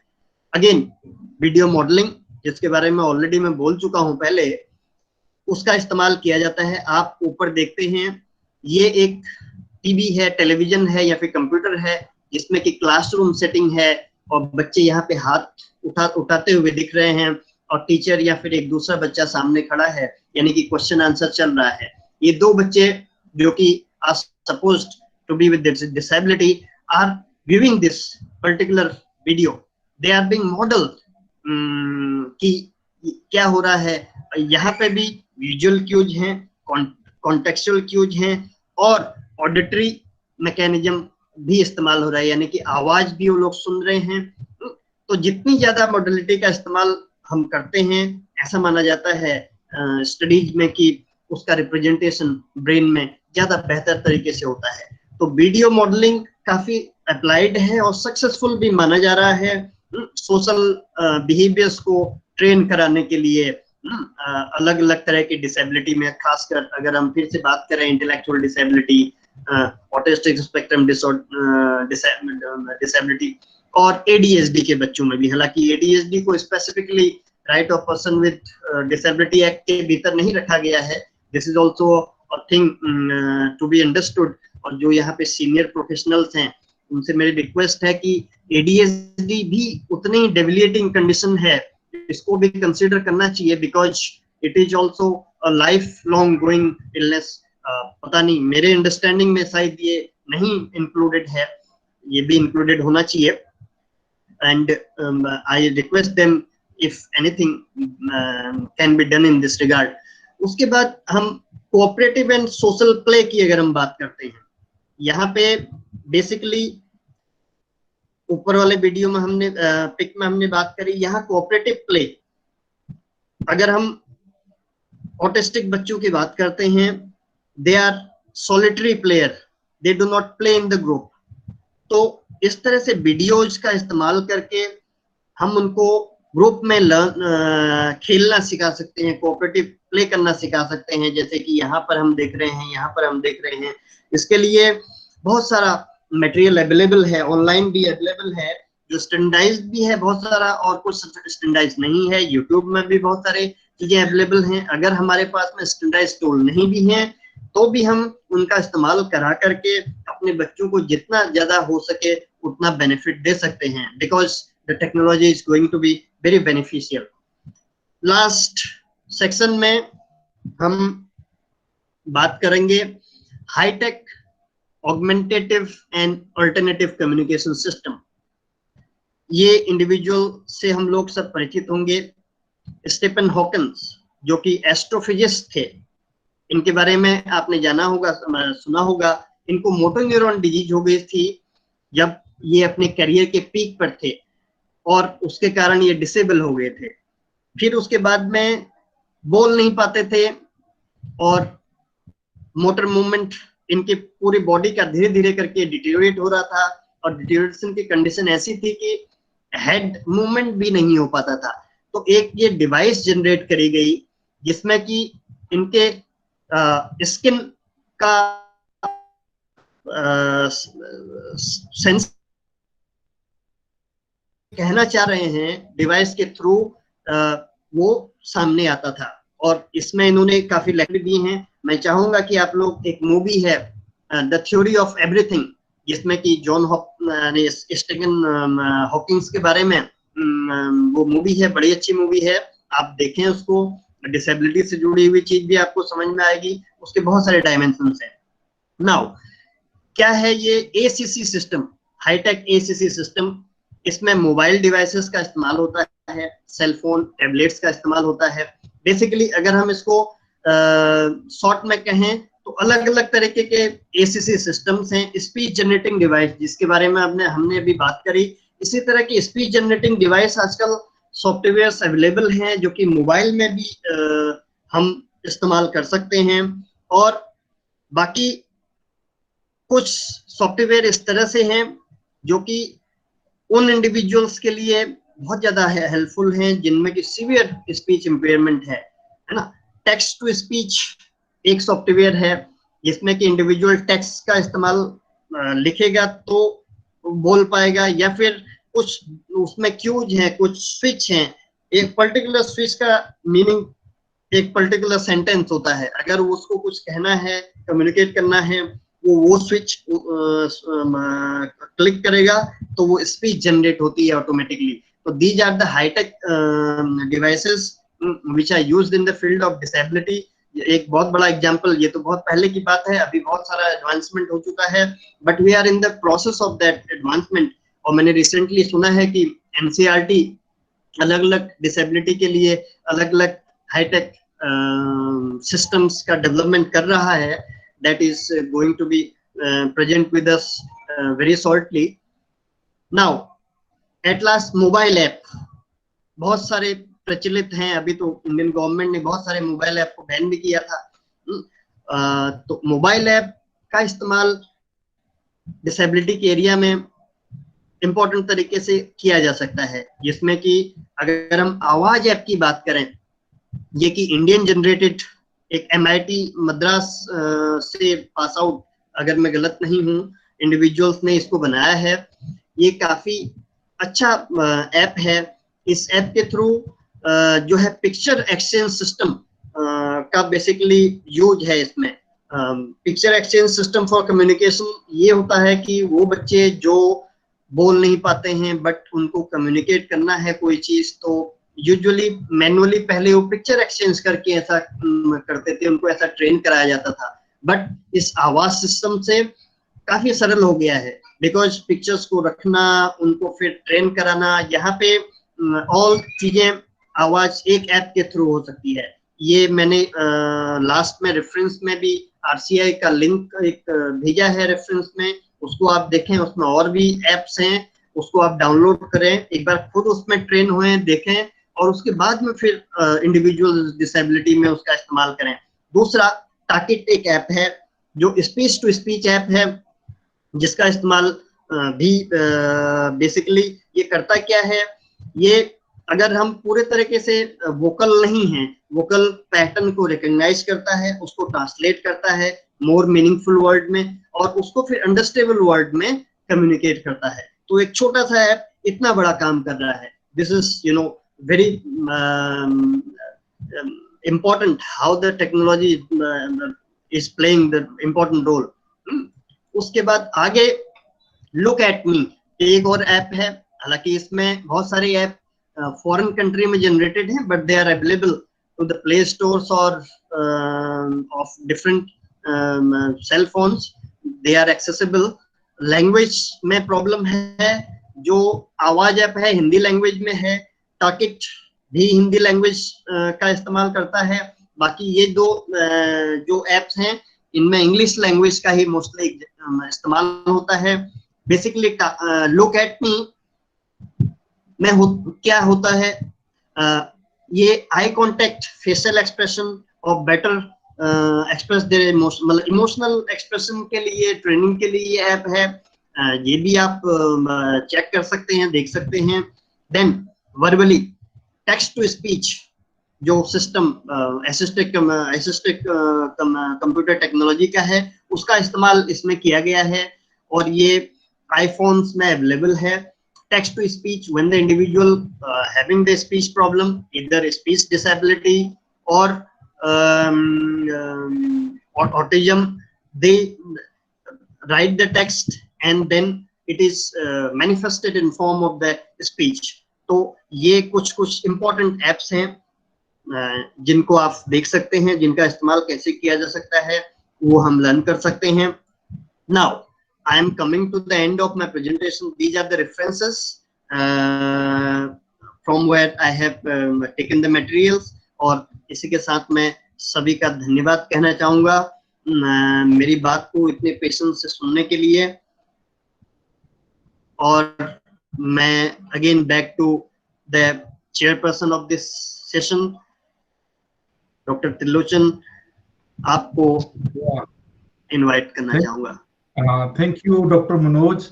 So it was a really wonderful and very informative, practical presentation. So अभी तक जितने भी हमारे प्रोग्राम हुए हैं, तो I would say कि this is the one of best program जो जितने actually practical implication थी, जो immediately जो special educator, rehabilitation professionals हैं उनके काम आ सकती हैं। So at the end concluding, I would say कि million of the students, children across the country cannot benefit fully from a traditional educational training programs because they have disability. So that impairs their ability to participate in a typical classroom training environment. So for these students, computer-based technologies can play an especially important role. So not only can computer technology facilitate a broader range of educational activities, training activity to meet a variety of needs for the students with mild learning disorder, but adaptive technology now can enable even those students with severe disabilities to become active learner in rehabilitation process and classroom alongside with their peers who are non-disabled people.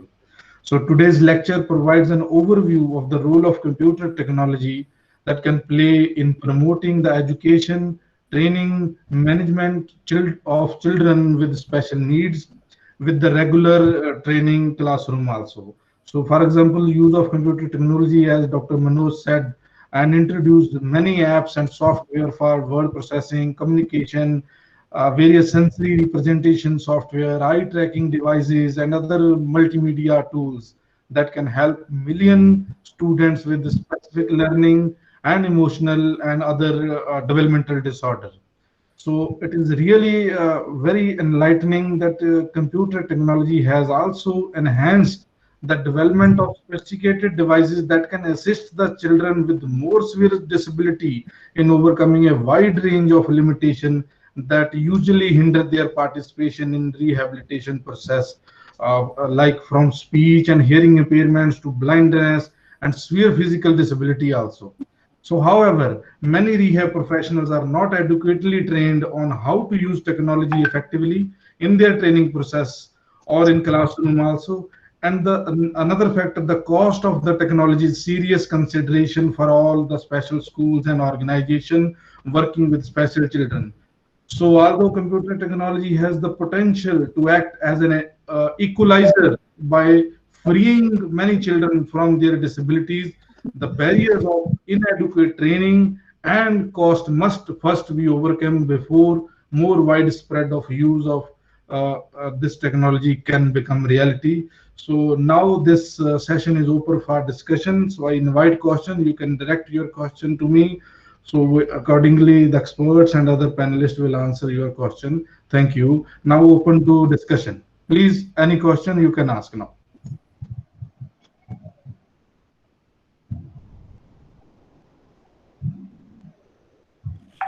Any question? Yes, Namaskar, sir.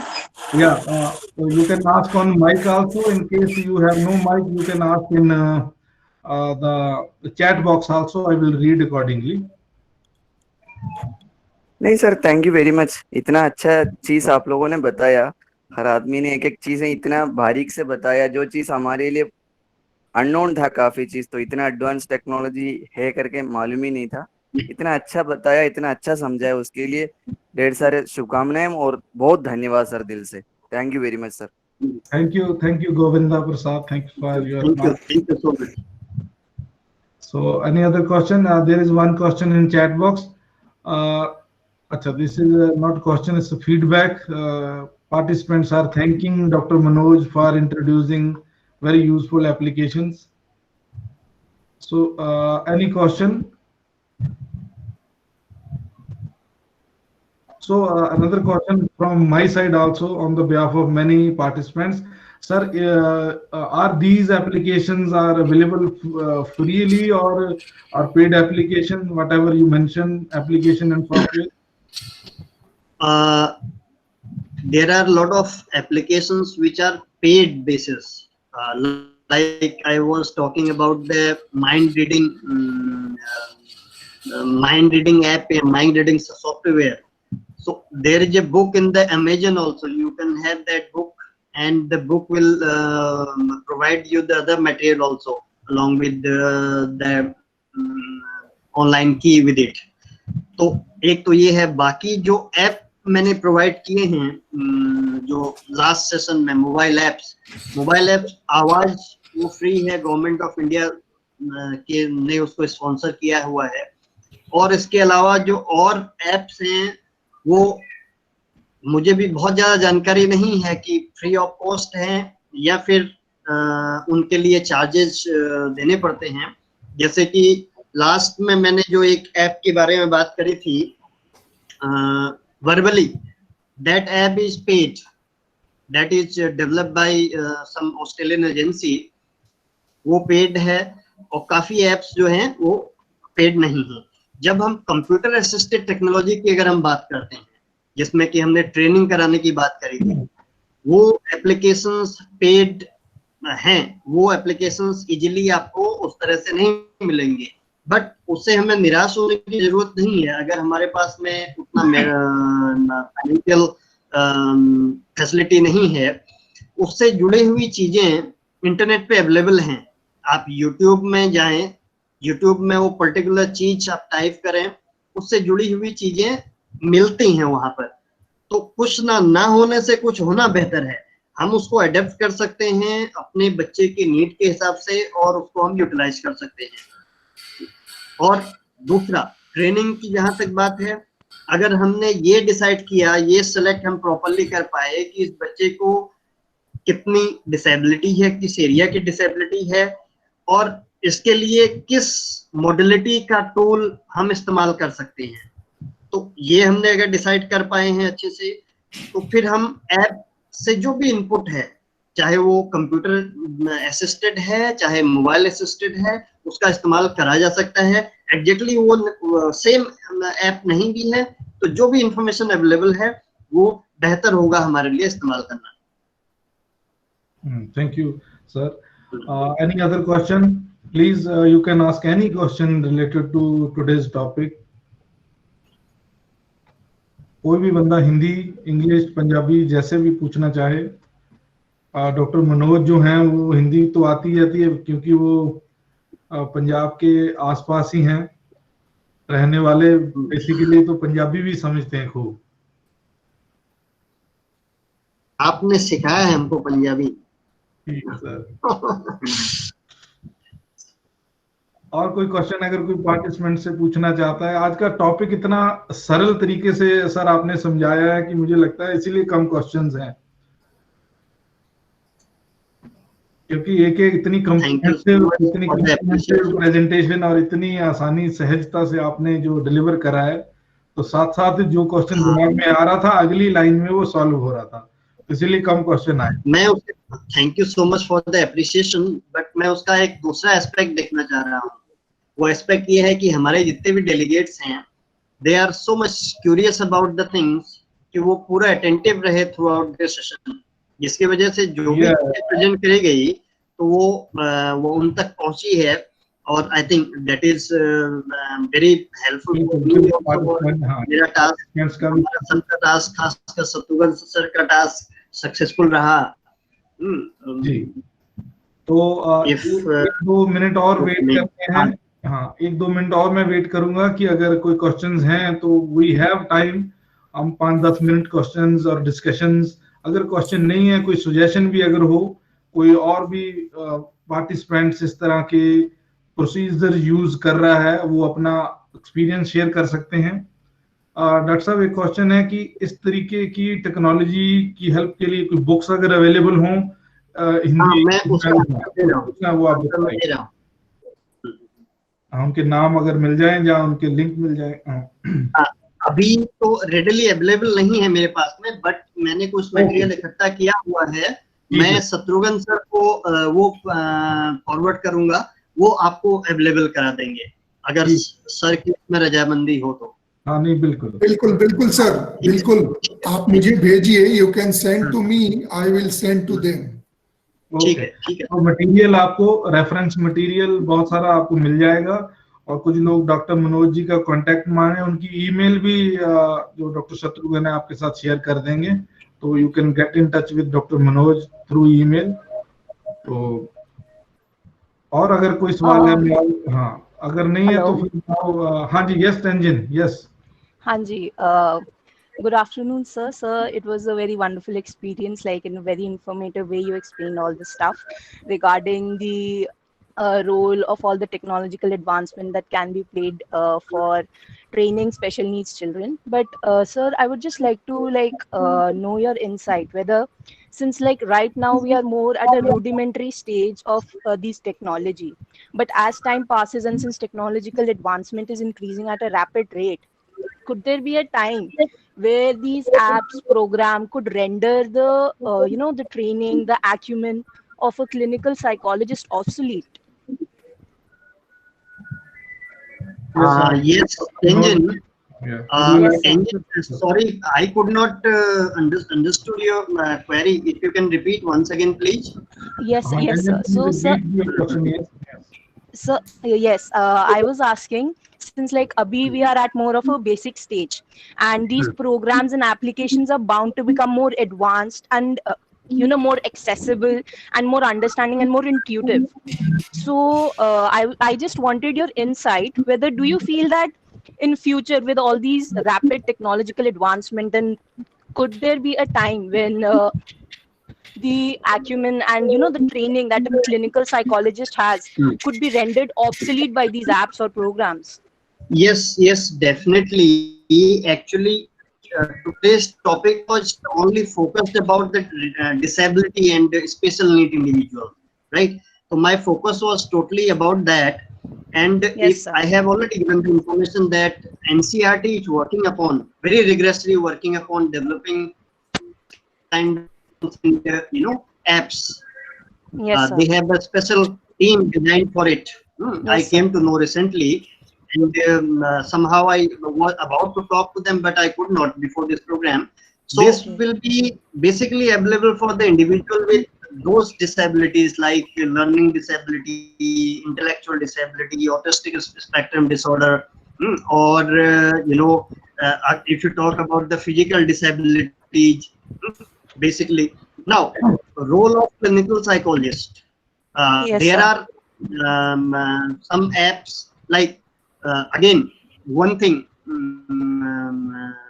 the ethical and legal issue that comes in the forefront when you use Yes, the sir. technology. Now, in India, still there is no such well set procedure about ethical guideline or about the use of technology in providing the psychotherapy, in providing counseling services, and not in India but also in America. Also, APA has developed a draft, and that draft is under process to generate a holistic guideline or ethical guideline for being used in this platform of therapy. But I hope that with the coming time, like this pandemic has given an impetus to this technology-driven therapeutic approaches, whether at the Yes, sir. central level, if we have seen that the AIMS was coordinating with the different AIMS or different medical systems through the technology mediums, they were providing the expert advices to they are sharing the expert advices. So that was very helpful. So if it is Yes, done sir. can be done in other areas, this can also be done in the clinical psychology or rehabilitation psychology or rehabilitation. But the main thing is that we should opt for the guideline by the government or government agencies, so that it doesn't create any kind of problem, because Yes, a sir. lot of ethical issues are also associated with the use of technology. So that is my response to your question, Okay, sir. Tenzin. Yes, sir. Yeah, Thank you, sir. Uh, So if Dr. Amul Ranjan sir is listening, so we would like to sir's insight on this question.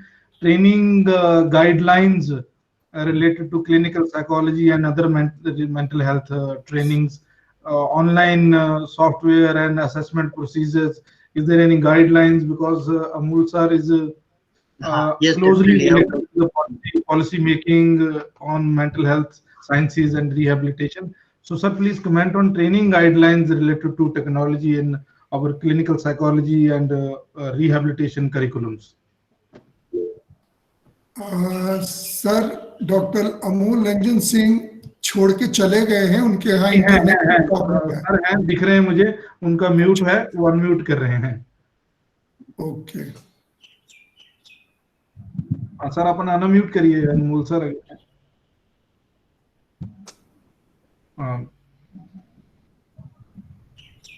आप उनको text एक बार text करें तो वो शायद देख पाएंगे।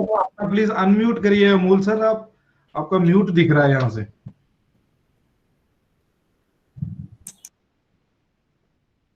हाँ वो कर रहे हैं सर। Hello. जी sir, yes, you are audible sir. I was not connected. That is very, the guidelines are concerned about technology-based methods for any professional. RCI seriously contemplating that in what way can we make a rule. So they are starting with the tele-psychotherapy and tele-counseling to start with, right? And thereafter only they are planning to develop a specific module also, so that it reach to the population for different type of other population. So, but it will take time to think that there is anything which is likely. They are seriously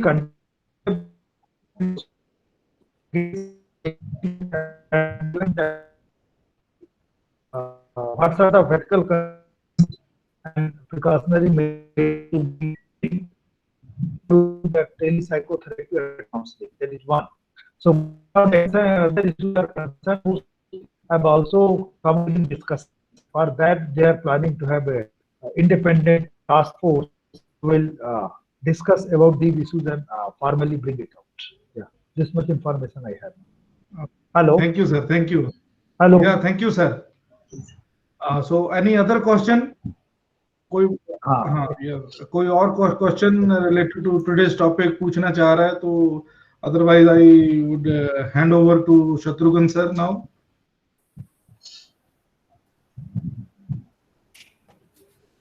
okay, I think अभी कोई question है, so now I hand over the dice to Dr. Shatrughan sir for further proceeding. Thank you, sir.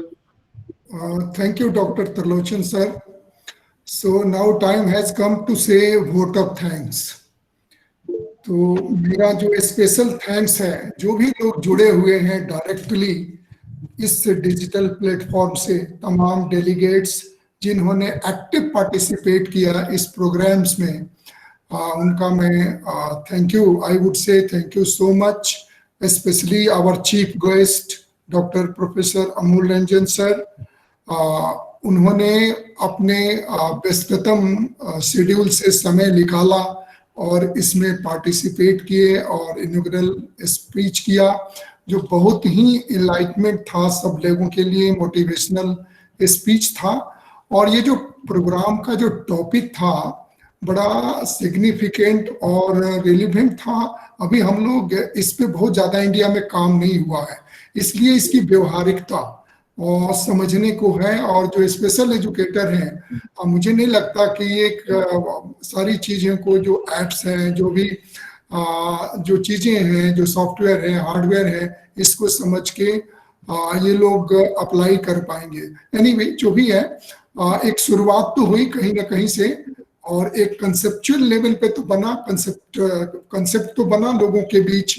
और जो आज हम लोगों ने बात की वो बहुत ही समीचीन है। समय के साथ चलना पड़ता है और जो चीज़ें एडवांसमेंट हो रही है टेक्नोलॉजी में, डिजिटल टेक्नोलॉजी में, आर्टिफिशियल इंटेलिजेंस में, वो सारी चीज़ों को हमें कोरिलेट करना पड़ेगा और वो चीजों को अपने में आत्मसात करके लागू करना पड़ेगा। तो doctor Trilochan Singh, thank you so much for conducting the session very nicefully. और भी जो डॉक्टर सोनी और भी जो सीनियर मोस्ट लोग हैं जो इस वेबिनार को सफल बनाने के लिए डायरेक्टली और इनडायरेक्टली मुझे सहयोग दिया, कंट्रीब्यूट किया, स्पेशली जो हमारे शक्ति सिंह जो टेक्निकल एक्सपर्ट हैं, वो आईसीटी मैनेजर हैं सीआरसी के, और जो हमारे असिस्टेंट हैं शशि भूषण, उनको वोट ऑफ थैंक्स करना था, किसी अपरिहार्य कारण से वो नहीं है, तो मैं उनके जगह थैंक्स कर रहा हूं। इन लोगों ने, Shakti Singh ICT manager CRC Sundarnagar, Shashi Bhushan clinical assistant mentally retardation जो हमें असिस्ट करते हैं, इन लोगों ने मिलकर के ये एक प्लेटफॉर्म तैयार किया और सारे लोगों को इनवाइट करना। 250 लोगों ने इसके साथ जुड़े थे, रजिस्ट्रेशन करवाया था, लेकिन मैं स्क्रीन पे देख रहा हूं कि हमारे जो नंबर से 115 तक ही पहुंच पाए। तो मैं आप सब लोगों से वादा करता हूं कि जो पीपीटी है, जिन लोगों ने रजिस्ट्रेशन करवाया सबको मैं पीपीटी भेजूंगा, और ये जो वेबिनार की प्रोसीडिंग है सबके पास जाएगा, और एक थ्योरेटिकल नॉलेज और एक बैकग्राउंड, एक इनिशिएटिव ही सही के रूप में हम लोगों ने इसको ऑर्गेनाइज किया। मुझे पता नहीं हम लोग इसमें कितना सफल हुए हैं। तो वंस अगेन आप सब लोगों का बहुत बहुत धन्यवाद। डॉक्टर मनोज ने बहुत अच्छे तरीके से इस टॉपिक को सिंपल भाषा में लोगों की कॉग्निटिव फंक्शन को ध्यान में रखते हुए, जो हमारे स्पेशल एजुकेटर हैं, रिहेबिलिटेशन प्रोफेशनल्स हैं, उनकी एबिलिटी को, कॉम्पिटेंसी को ध्यान में रखते हुए ये प्रोग्राम को ऑर्गेनाइज किया और डिसेमिनेट किया नॉलेज को। तो thank you doctor Manoj Pandey, doctor Amul Ranjan sir, doctor Trilochan sir, doctor Soni sir, and all participants जो डिजिटल प्लेटफॉर्म के माध्यम से जो डेलीगेट्स जुड़े हैं। मैं सबका आभार व्यक्त करता हूं, अभिनंदन करता हूं, और लास्ट में आप सबको धन्यवाद करता हूं। Thank you so much. और इसी के साथ आज की ये वेबिनार की जो सभा है समाप्त की जाती है। Thank you so much.